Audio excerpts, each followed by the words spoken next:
It's easy for other news stories to kind of drown these things out and for people to, forget over time what's happened.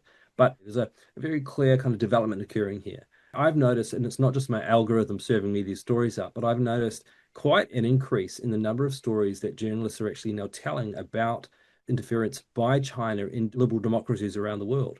It's happening in the UK, and it's not just the frequency of the stories, but it's actually the nature of what's occurring. Whether it's the Royal Mint, the old Royal Mint in London, Mm. that's been purchased some years ago now by the Chinese government in order to build its new, huge embassy right opposite the Tower of London. Now, this is in one sense, considered inevitable. It's natural. China's a huge, it's a superpower now, so it needs a giant embassy in London.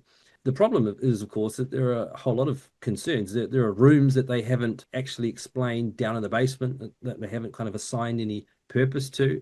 People are saying, well, what are those for? Are they going to be using it to interrogate Chinese citizens who have perhaps, displeased the regime? There are issues around the fact that the telecommunications network for the City of London, and one of the exchanges is actually based in the compound. There's also the fact that there are cables servicing the stock exchange or the financial markets here in London running directly beneath this place and that they could easily be tapped into. Now, there are responses to all of those concerns that people have, and they say, well, this doesn't need to be an issue. We can work around it and they can still keep their compound.